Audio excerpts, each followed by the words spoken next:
സർവത്ര ഗോവിന്ദനാമസങ്കീർത്തനം ഗോവിന്ദ ഗോവിന്ദ ഹരേ രാമ രാമ രാമ ഹരേ ഹരേ.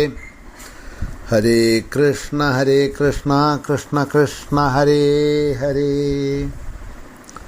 വാമേ ഭൂമിസുത പുരസ്തു ഹനുമാൻ പശ്ചാത് സുമിത്രാസുത ശത്രുഘ്നോ ഭരതശ്ച പാർശ്വദളയോർവായുവാദികോണേഷു ച സുഗ്രീവശ്ച വിഭീഷണശ്ച യുവരാട് താരാസുതോ ജാംബവാൻ മധ്യേ നീലസരോജകോമളരുചിം രാമം ഭജേ ശ്യാമളം കൂജന്തം രാമ രാമേതി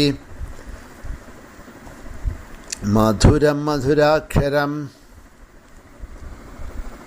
ആലോഢ്യ കവിതാശാഖാം വന്ദേ വാത്മീകികോകിലം. ശ്രീരാമചന്ദ്രസ്വാമിക്ക് ജയ്, ആഞ്ജനേയസ്വാമിക്ക് ജയ്. സുപ്രഭാതം, ശുഭദിനം. എല്ലാ ധന്യാത്മാക്കൾക്കും പുലർകാല വന്ദനം. എല്ലാവർക്കും പ്രണാമം. രാമായണ മാസത്തിൽ ആരംഭിച്ച ഈ രാമായണ കഥാകഥനത്തിൻ്റെ താത്വിക അവലോകനം, രാമായണ മാസം കഴിഞ്ഞ് നമ്മൾ അടുത്ത ഈ ചിങ്ങമാസത്തിലേക്കാണ് കടന്നിരിക്കുന്നത് എങ്കിലും തുടർന്നു കൊണ്ടുപോവുകയാണ്. ഇന്ന് അതിൻ്റെ 15ാമത്തെ ദിവസത്തിൻ്റെ പ്രഭാഷണമാണ് ഇപ്പോൾ ഇവിടെ അവതരിപ്പിക്കാൻ ഉദ്ദേശിക്കുന്നത്. ഇന്നലെ കഥ പറഞ്ഞു നിർത്തിയ സമയത്ത് ആ രണ്ട് കാര്യങ്ങളെക്കുറിച്ചാണ് പറഞ്ഞുകൊണ്ട് വന്നിരുന്നത്.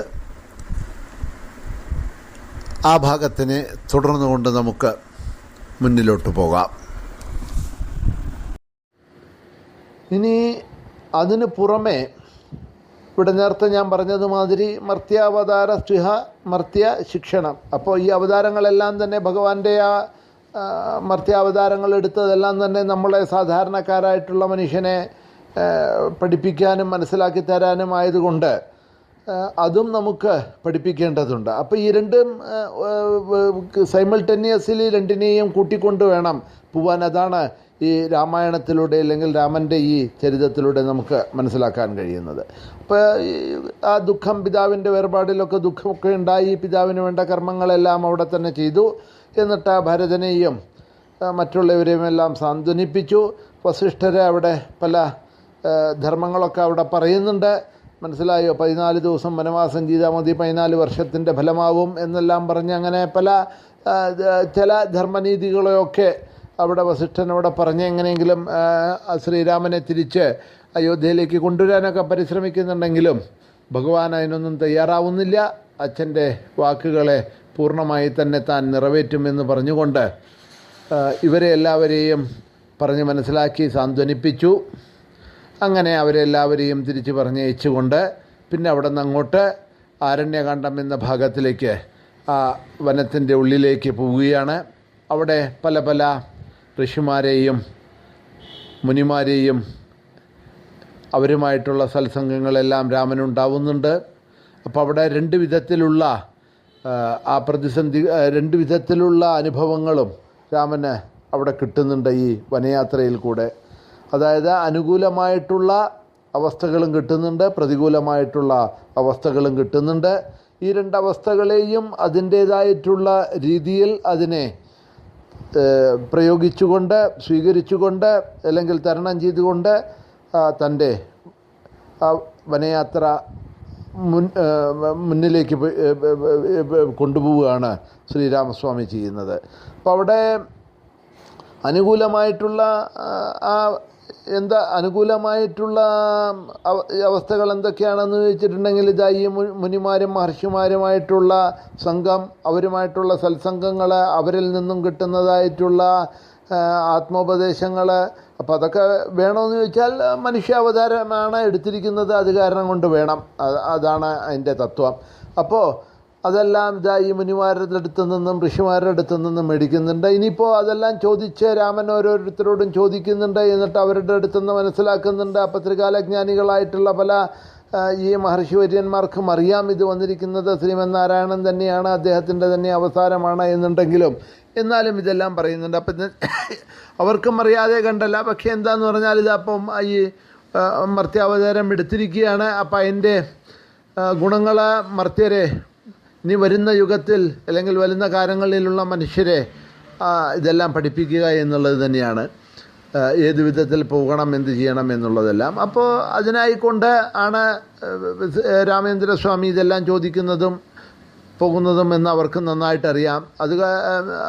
അത് പ്രകാരം അവർക്കറിഞ്ഞത് മാതിരി ചോദിച്ചതിൻ്റെ ഉത്തരങ്ങളെല്ലാം ആത്മോപദേശങ്ങളെ ജ്ഞാനങ്ങളെല്ലാം അവിടെ അവരുടെ തലത്തിൽ അവിടെ പറഞ്ഞു കൊടുക്കുന്നത് കാണാം.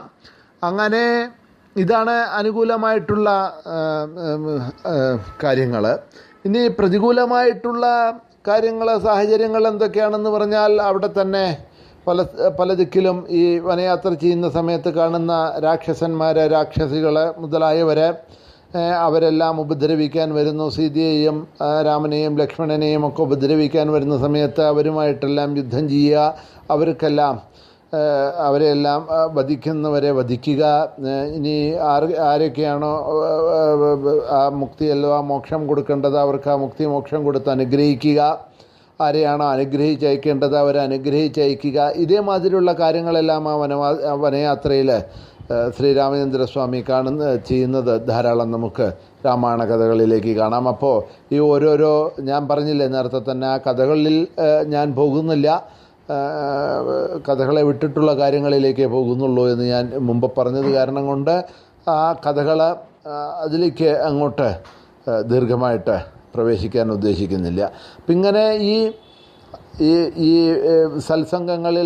സത്സംഗങ്ങളെയെല്ലാം അനുകൂലമായിക്കൊണ്ടും അതേമാതിരി പ്രതികൂല സാഹചര്യങ്ങളെയെല്ലാം അതിനെ ഉചിതമായിട്ടുള്ള വിധത്തിൽ അതിനെ അഭിമുഖീകരിച്ച് നേരിട്ട് കൊണ്ടും അതിൽ നിന്നുമെല്ലാം അതിജീവിച്ചുകൊണ്ടും പോയി അഗസ്ത്യാശ്രമത്തിലെത്തുന്നു. അഗസ്ത്യമുനിയിൽ നിന്നും അങ്ങനെ വേണ്ട കാര്യങ്ങളെല്ലാം അവിടെ സ്വീകരിക്കുന്ന ആ ഭാഗം വരെ നമുക്ക് ഇപ്പോൾ ഒന്ന് അവലോകനം ചെയ്ത് നിർത്താം. പിന്നിവിടെ ഈ ചിന്തനീയമായിട്ടുള്ള ഒരു വിഷയം എന്ന് പറയാനുള്ളത്, രാമൻ്റെ ഈ വനവാസത്തിൽ പറഞ്ഞല്ലോ അനുകൂലവും പ്രതികൂലവുമായിട്ടുള്ള സാഹചര്യങ്ങൾ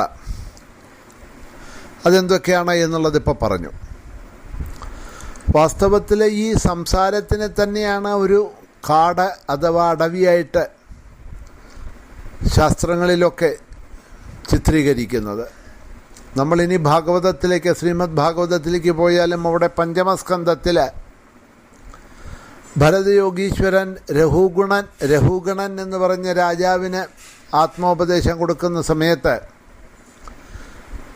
ഭവാടവി വർണ്ണനം എന്ന് പറഞ്ഞ ഒരു അധ്യായം വരുന്നുണ്ട്.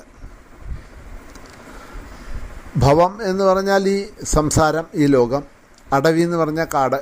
അപ്പോൾ ഭവാടവി എന്ന് പറഞ്ഞാൽ ഈ സംസാരത്തിനെ തന്നെ ഒരു കാടായിട്ടാണ് ചിത്രീകരിക്കുന്നത്.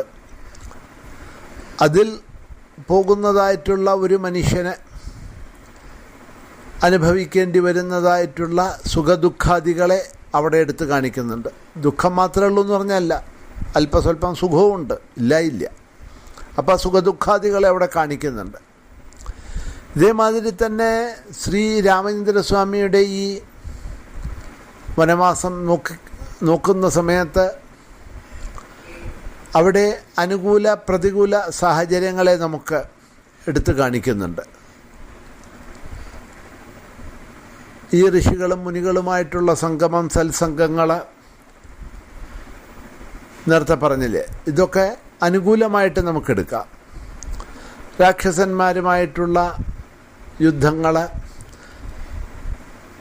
പിന്നീട് ഇനി വരാൻ പോകുന്നതായിട്ടുള്ള മനക്ലേശങ്ങളൊക്കെ നമുക്കവിടെ കാണാം മുന്നോട്ട് പോകുന്ന സമയത്ത്. സീത അപഹരണം മുതലായിട്ടുള്ള കാര്യങ്ങൾ. അപ്പോൾ ഈ രണ്ട് സംസാരമാകുന്ന ഈ അടവിയിൽ, ഈ വനത്തിൽ ഈ രണ്ട് തരത്തിലുള്ള അനുകൂല പ്രതികൂല സാഹചര്യങ്ങൾ നമുക്കുണ്ടാവും. അതിൽ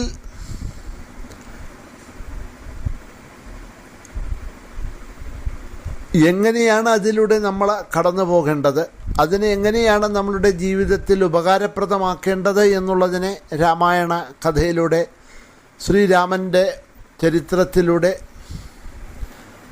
നമുക്ക് കാണിച്ചു തരികയാണ് ചെയ്യുന്നത്. ധർമ്മം അധർമ്മം അങ്ങനെ പലതിനെയും.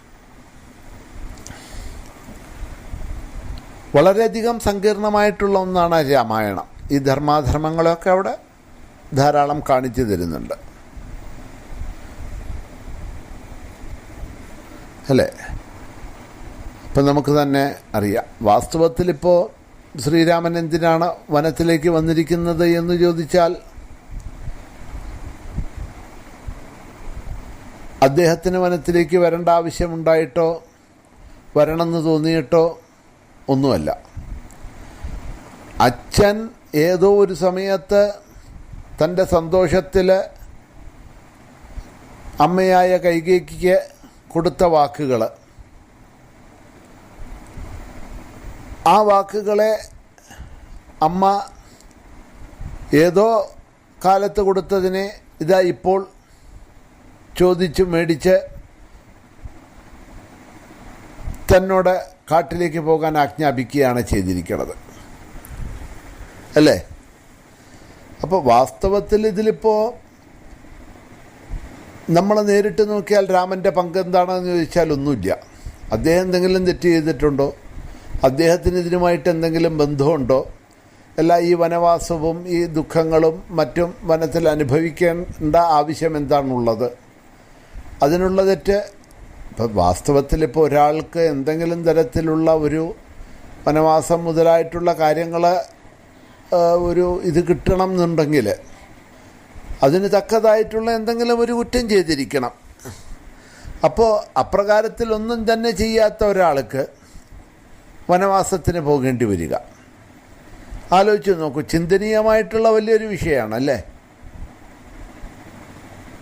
അപ്പോൾ ഈ ധർമാധർമ്മങ്ങളെ, രാമോ ധർമ്മവാൻ വിഗ്രഹ എന്നാണല്ലോ പറയണത്. അപ്പോൾ ധർമ്മത്തിൻ്റെ മൂർത്തി രൂപമാണ് ശ്രീരാമൻ എന്നുള്ളതിനെ ആണല്ലോ എടുത്തു കാണിക്കുന്നത്. കാരണം അതന്നെയാണല്ലോ വാൽമീകി ചോദിച്ചതും. അങ്ങനെ ആ ധർമ്മത്തിൽ അടുകുട വിടാതെ കണ്ടിരിക്കുന്ന ആരെങ്കിലും ഉണ്ടോ എന്ന് നാരദനോട് ചോദിച്ചപ്പോഴാണ് ഉണ്ട് എന്ന് പറഞ്ഞിട്ട് ആ രാമചരിതത്തിനെ പറഞ്ഞു കൊടുക്കുന്നത് എഴുതാനായിട്ട്. അങ്ങനെ ഒരാളുണ്ട്, ശ്രീരാമേന്ദ്രസ്വാമിയാണ് എന്ന് പറയുന്നത്. അപ്പോൾ ആ ധർമ്മത്തിനെ അണുകിട വിടാതെ കണ്ട് ഇരിക്കുന്ന ആൾ. അപ്പോൾ അച്ഛൻ്റെ വാക്കുകളെ പാലിക്കുക എന്നുള്ളത് പുത്രധർമ്മം എന്ന ഒരൊറ്റ കാരണം കൊണ്ടാണ് ഇപ്പോൾ ഈ വനത്തിലേക്ക്. അല്ലാതെ താൻ എന്തെങ്കിലും ഒരു തെറ്റോ കുറ്റമോ ചെയ്തിട്ട് അതിനുള്ള ഒരു ശിക്ഷ അല്ലെങ്കിൽ പ്രായശ്ചിത്തമായിട്ടല്ല. അച്ഛൻ്റെ ആ വാക്കുകളെ സത്യമാക്കുക, അതനുസരിച്ച് നടക്കുക, അതൊരു പുത്രധർമ്മം. അവിടെ എടുത്തു കാണിക്കുന്നത് പുത്രധർമ്മം എന്നുള്ളതാണ്. സഹോദരധർമ്മം എന്താണെന്ന് കാണിക്കാൻ ലക്ഷ്മണൻ ഇതാ കൂടെ വരുന്നു. പത്നീധർമ്മം എന്താണെന്ന് കാണിക്കാൻ സീത കൂടെ വരുന്നു. സഹോദരധർമ്മത്തിനെ തന്നെ കാണിക്കാനായിക്കൊണ്ട് ഇതാ ഭരതനും ശത്രുഘ്നനും വന്നുപോയി. ഈ കഥകളൊക്കെ അവിടെ. അപ്പോൾ രാമായണത്തിനെടുത്ത് നോക്കിയാൽ ആ ധർമാധർമ്മങ്ങളെ നമുക്ക് അവിടെ പഠിപ്പിച്ചു തരികയാണ് ചെയ്യുന്നത് എന്നർത്ഥം. ഏതായാലും ഇപ്പോൾ ഇന്ന് സമയം കഴിഞ്ഞത് കാരണം കൊണ്ട് നമുക്കിവിടെ തന്നെ നിർത്തിക്കൊണ്ട് ബാക്കി ഭാഗങ്ങളെ നമുക്ക് നാളെ 16-ാമത്തെ ദിനം അവലോകനം ചെയ്യാം. എല്ലാവർക്കും ശുഭദിനം നേർന്നുകൊണ്ട് നിർത്തുന്നു. ശ്രീഹരയേ നമ. ജാനകീകാന്തസ്മരണം. ജയ ജയ രാമ രാമ. ആഞ്ജനേയ സ്വാമിക്ക് ജയ്.